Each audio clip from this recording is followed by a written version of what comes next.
that seems okay. Brazil, in the case of Brazil, observed how was changing the situation, in industrial input. From 33% of GNP, the share of industry shrink down to 13%. And what are the results?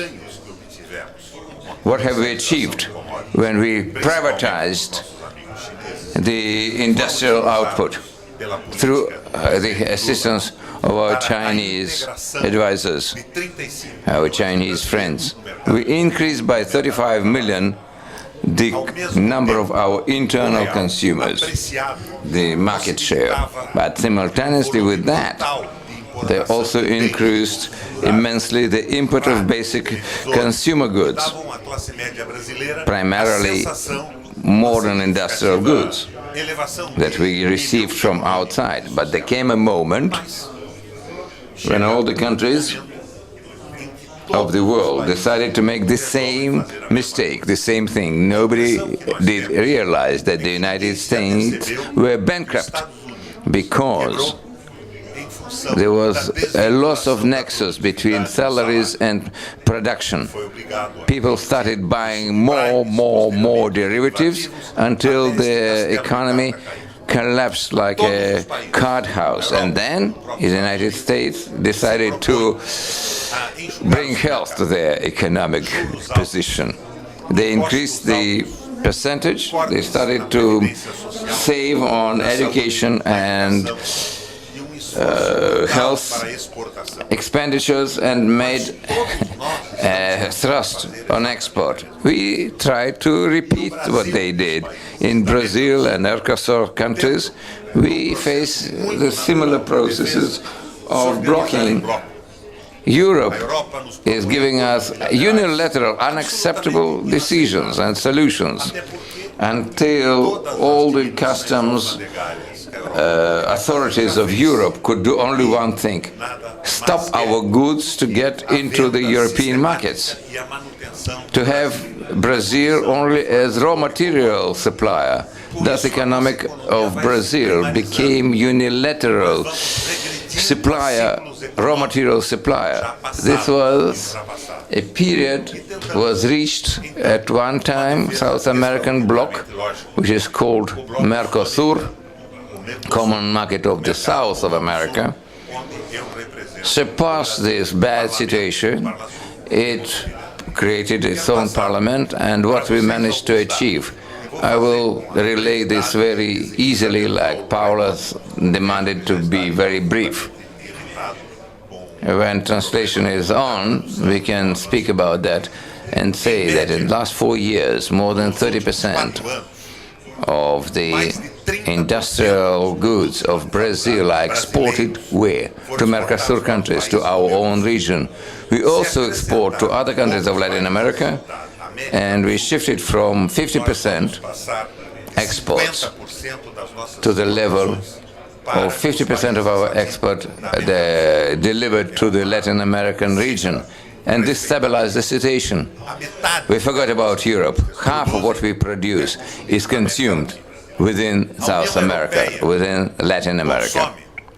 Europe consumes only 9% of our industrial output. US only 13% and half. And China, our major partner, consumes a little bit more than 2% of our industrial output. The rest of the world consumes 14% of our industrial export. So apart from the larger share that is consumed in South America, each of the neighbors of ours is paying much better prices for our goods. Why? Because we send raw materials to the rest of the Europe, but in Latin America we're exporting industrial goods. Besides, last year, our country has exported from 90 billion to 190 million. Into Latin America, we export 50 billion more and sell our goods at an average price of $1,500 per ton of our industrial goods. So we earned 1,000 more per ton than average in the whole world. Only in Mercosur region we supply at higher prices our industrial goods. Only here we can get for each ton of goods $1,500. Only with the relationship with Latin America we buy better and we sell better than we sell and buy with the rest of the world. And since 2002 to 2012, our export to the US grew by 72%, while at the same period our trade with Latin America has grown by 337%. Only to the south of our continent, to Argentina, Uruguay, Paraguay, and today Venezuela, we are delivering our goods by 500% increase. Our import from the Pacific Basin countries increased 15-fold compared to the increase of import. If Chavez would be still alive, our north, our savior, would be Hugo Chavez, Venezuela. That's the picture Paola Raimondi would like to see, and I want that majority of those present here want to see this picture. American currency as a reserve currency of the world does not work in the South America. In Mercosur, we do not rely on the US dollar.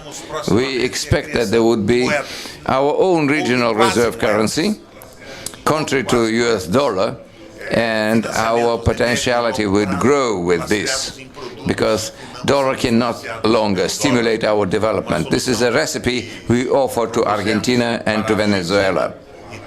This is the way we have to get out of difficult tendencies, the attack on the side of the dollar that was launched against us. Paolo gave me 8 minutes, but I think I have perhaps a minute. What are our alternatives? The basic alternative of ours, the basic change that we face, and it would emerge, is everybody is repeating everybody. I cannot believe that the United States would change their policies. I don't believe that they can hope for recovery.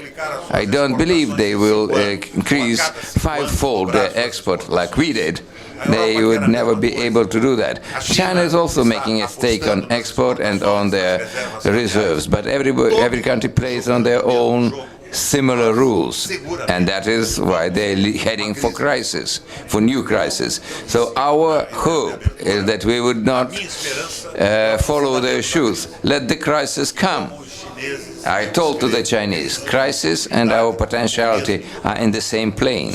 When the crisis is there, politicians will start thinking in a different way. But I don't see any change in political mentality up to now, so that the whole world is taking the same measures, reducing the salaries, cutting the potential buying capacity of the national citizens, and not experiencing a crisis. We Mercosur members, we are ready